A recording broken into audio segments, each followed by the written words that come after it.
Hey guys, Jan here and welcome back to The Present. So as you can see here, we have a guest. His name is Adrian. So before anything else, let's have him introduce himself. Hello guys, I'm Adrian, the founder of Regulus Realty and as well as a practicing real estate broker. Best man. Oh, best man ako siya sa Casals. Technically, we're friends for a very long time. Siya akong kauban kung magdula mig Dota. Yes, tagadula mig Dota, but dili mi ingon na ina nakahawd ha. Just setting the expectations sa ina ng butang. But anyway, di po mi ina nakabanga. So ang question na to karon is coming from Tata. No, Tata Bato. Kwapuhan mo pangalan, no? So, the question goes like this. How to start a business in the Philippines while still in abroad? Okay, so naapoy insight si Adrian mo to. Gwapo po na i-share po niya, no? Unsa may nindot ko? Unsa may gwapo anak ko? Actually, gwapo yung pangutana. Gwapo man siya pangutana. Sure, pangutana. Nindot nindot. Nindot, sorry. Lagyan po pwede matubag. Pero for my side, which is sa real estate, nako automatically ma-pitch sa iyahang answer, which is mag-start siya o invest sa mga condominiums. Condominiums man good, especially kung naa ka sa abroad, dali lang kayo mo siya ma-manage. Especially sa mga certain developers nga nasa ilahang property management mismo. So, technically, ikaw nga nasa gawas, confident ka nga imong unit is well taken care of. And then, especially naaroy ka ng Airbnb, and dito lang po ka mag-market. So, simple ra kaayo ang imuhang pag-operate kumbaga sa imong business. Ang imong stream of income, ma-monitor nimo dito via Airbnb, kay email raman, and then the way you market it is through dito ra pod. So, ana lang siya ka-simple. Pagkatapos, while kaniyang pitch dali ang while still in abroad, I assume nga Pinoy siya. Na, di ba? Most probably. Kaya ang pangalan po niya pang Pinoy mamud. Pero basic yan.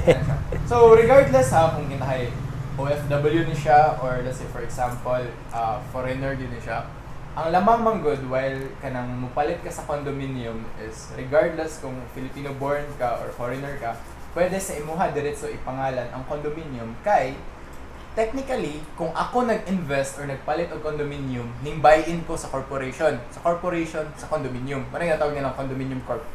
Ano siya? Ako ring gibali kumbaga.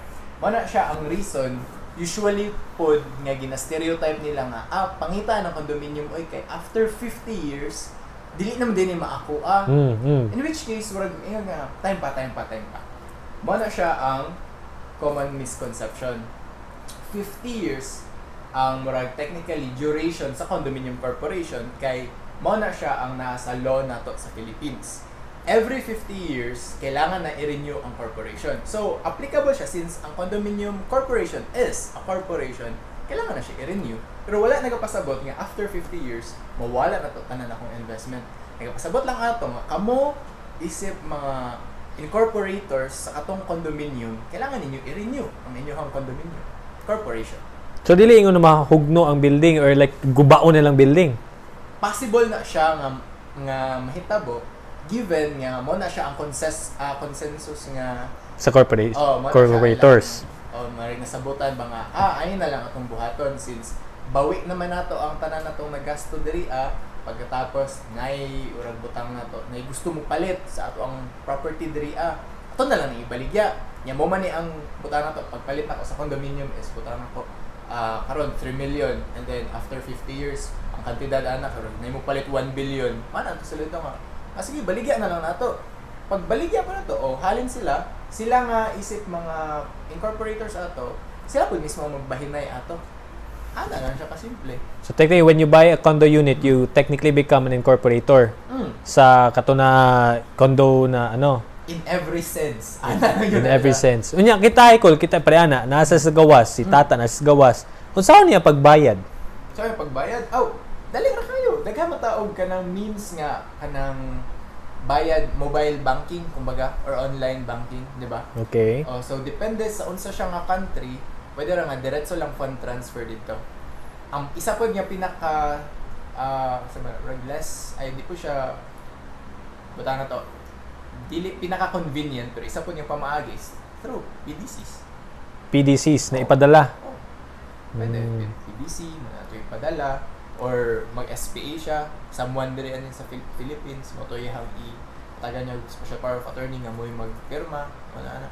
So actually, daghan kig pang maagi dira, and then kana man pud gyud siya pod magdepende pud siya sa developer. Kay sila pud mismo nasa ilahang mga pamaagi para mapadali ang life sa mga someone na katong nasa abroad. Kay whether we like it or not, or di man jud whether we like it or not, definitely murag mo cater man gyud ang developer sa unsay kanang murag to fully accommodate sa unsay pinaka-convenient para sa ilahang mga buyers. Kinsa ko yung developer nga di gustong mahalin ilahang product, di ba? Develop mo. Yeah. Kung hindi kayo, manang sana. So isa ka way na tata na if you want to have a business in the Philippines while you're still in abroad is for you to invest in a condo unit. Tapos ang imuhang income ana is through passive income pinaagi sa kanang Airbnb. It may be on a daily basis or it can be on a monthly basis pod. So at least while you're there, you're earning big and then you invest your money here, that's one. Gwapo po din na simple ra kayo. simple kayo siya na business Right, model. kung tustusin mo or makaingon ka nga kung maghimo siya og traditional business nga nadiri sa Philippines, pwede man. Kasi for example, mangita siya og partner nga masaligan. In which case, sa karong mga panahon na, isud kayo. Isud kayo baon. Yeah. Dili maiwasan yun nga, ay karon so good. Nindot or nagkasinabot mo, wapo pa kayo yung dagan, and then along the line, or may yung simang na to, ikaw nga nasa abroad, or complacent lang ka nga, lagi masaligan ako to siya, pero pagbalik nimo, ano nandi ay. So, better yet, ani, sa kaning magod nga condominium na kaning proposal na kung mag-invest ka condo, hands-on magod nimo siya.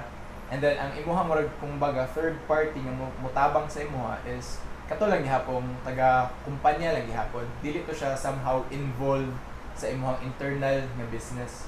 So, wato siya ilabot kung pila imong renta nga ginadawat, wala to siya ilabot sa kanang pila imong kanang sana mga nasingil ana-ana. Pero nato siya ilabot para ma-preserve ang kanindot sa imong sa facilities, ang kanindot sa imong unit ana. Yeah. So actually gwapo to siya na idea, no, na mag-invest ka sa condominium. Ang another thing siguro ako mahununaan is you can have a partner here in the Philippines na siya na ang magpadagan siyang business. Actually, recently, I think 3 days ago na ako'y meeting na inana dyan ang sitwasyon. OFW siya, so iyahang ginasaligan ang iyahang bayaw, no? So, nagapadala siya kwarta diri for capitalization, for money exposure, tapos ang katong iyahang bayaw ang nag-manage sa business. So, while you're there, naka-extra money, tapos napo kay kaila diri sa Pilipinas na kanang butanin mo, suod mo na amigo, negosyante siya, nita siya funding, inana kasing tao, na gusto siya magkaroon ng business, you can also fund that person. So that's another way for you to have a business here in the Philippines while you're still in abroad.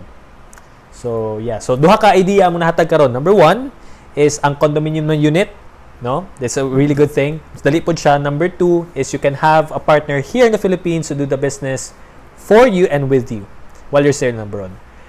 So yeah. So ani, guys, maybe you have another thing or any ideas na makatabang sa ato kung basig OFW po ka na kay gihimo na nagkaroon ka business in the Philippines while you're still in abroad. So put them down in the comment section. Let's help the community out. And thank you so much for watching this video. Pag nakatabang yung video sa imuha, please don't forget to subscribe and hit the notification bell so that every time we have new videos and guests, you will get notified. So see you in the next video.